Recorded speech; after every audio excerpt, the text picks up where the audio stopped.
God.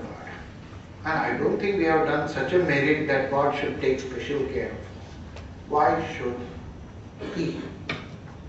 But even that blows up. And then the basic question that comes up is, let us suppose for the time that I go with Professor Hawking and I vote for that, okay? That I would like to fly out of this earth. This house has become dilapidated, it will collapse any time and I don't think I'll be able to. So let's fly. Fly where?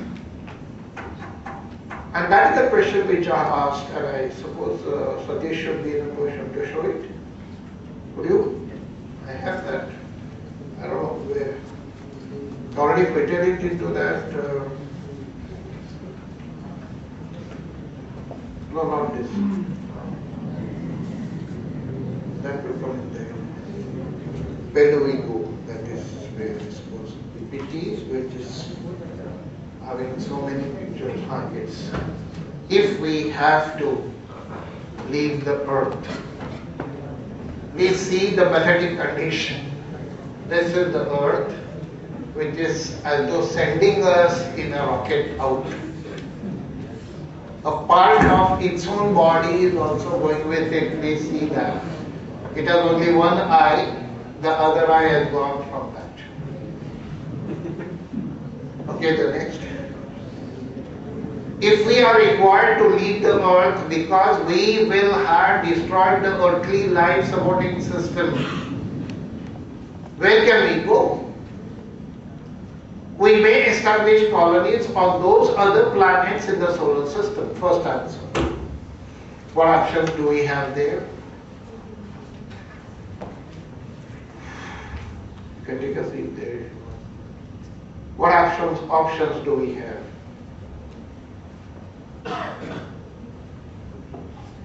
No? Got stuck? Yeah. Our own moon, which is like a threshold for us, because we already reached it. Our own moon has no atmosphere. This can be used as a threshold at the most. This, in the sense, the moon. The two inner planets, the planets between the sun and the earth, about which a very intelligent question was asked by a 7-year-old girl in one of the camps, which I'll tell you later. They are Venus and Mercury. They are too hot for us to survive. The surface temperature of Venus, which is closest to the Earth, is something like 500 degrees Celsius, and with Mercury, is slightly away from this, 214 degrees Celsius.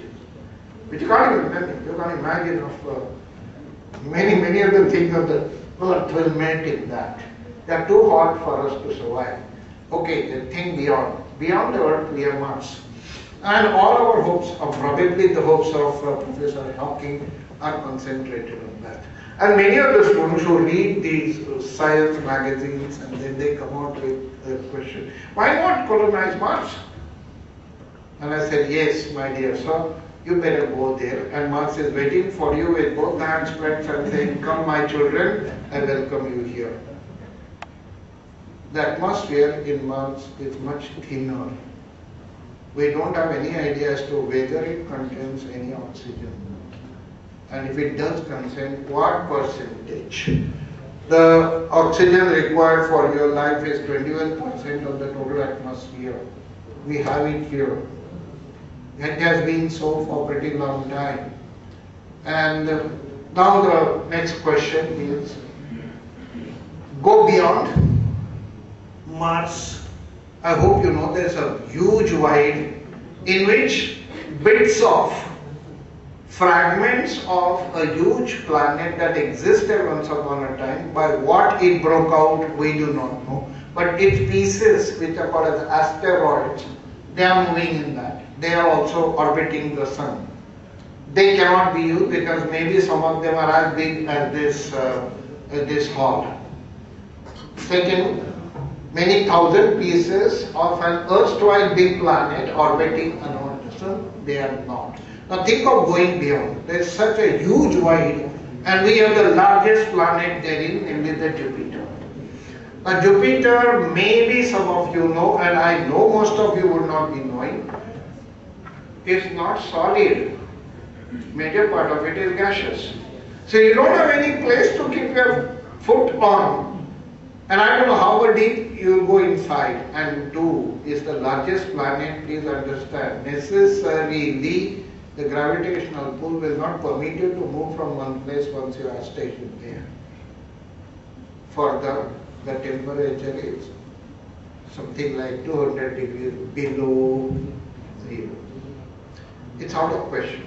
Only one of the moons of Jupiter called Europa had some kind of, we do not know exactly what, some kind of an atmosphere. The so-called seas in that are frozen. We are not aware whether they are seas of water or of sulfuric acid. We do not know. And perhaps some kind of a life may exist therein, but not us. Warm-blooded animals like us cannot survive there. Beyond that is Saturn, beyond that is Pluto. They are all useless. Now that means in this vicinity, in this neighborhood, you are no home. And then yes, the young school and young children are very much enthusiastic and say, why not go beyond? And then I have another thing that I want to give you. That's on that another. It's probably here. No, I have that. There's another PPT. Just check out. Yeah, please permit me a moment.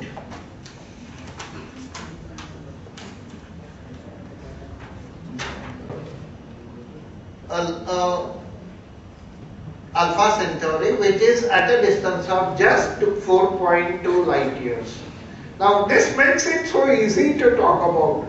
Just 4.2 light years. So I have given its translation. Then light travels at the speed of 300,000 kilometers per second. That should be known to each one of you here. A light year is the distance covered by light in a year, in 1 year. That works out to be, I do not know, 60 into 60 into 24 into 364 multiplied by 300,000 and 1, 2, 3, 4, 5, 6, 7, 8, 9, 10, 11, 12, 13, 14, 15 digit number and these many kilometers. One question. Now this is a question which I would certainly like to ask Dr. Hawking. Do we have any such rocket or any such vehicle which can take us there? The fastest vehicle, the fastest rocket that we, by we I mean the United States of America has, travels at the speed of 65,000 kilometers per hour. Divide that by this, it will take you just 100,000 years to reach that star. Just 100,000 years to reach the nearest place where we can probably, important, probably have a place to stay. Because we have no idea whatsoever about whether it has any planetary system. But this is the belief among astronomers, and all large stars will have planetary system. I have no objection to hoping that. But I can't send people from here to travel 100,000 years inside that rocket. That I suppose you understand what that means. That the rocket has to have every facility that the Earth has. It should be able to recycle every material that is produced in this by a series of animals who will be processing the same kind of wastes of each other's, and then that will be sustained as the Earth has been sustained for nearly 1,000 crores of rupees, 1,000 crore of years today. Do we have anything like that today? And then yes, Professor Hawking has an answer to this. Within a period of 200 years from now, get it please, so neither you nor me will exist that time.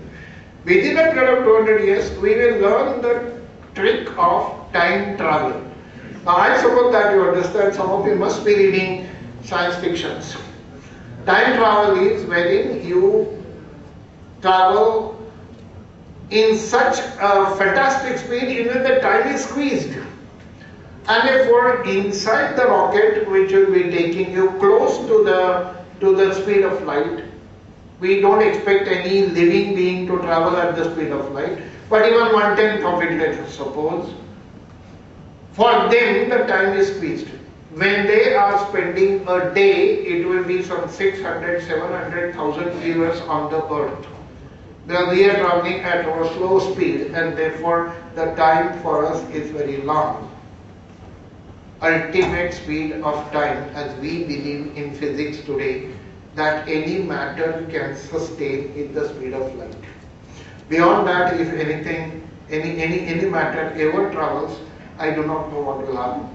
Or I don't think any of the scientists will be able to tell you what happens. In case any matter travels beyond the speed of light, I have my own doubts whether this can ever be possible. I am repeating, ever be possible. Forget about 200 years.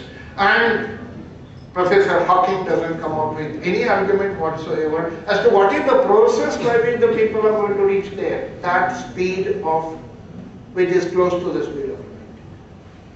Then it doesn't become a science fiction, it becomes a science fantasy.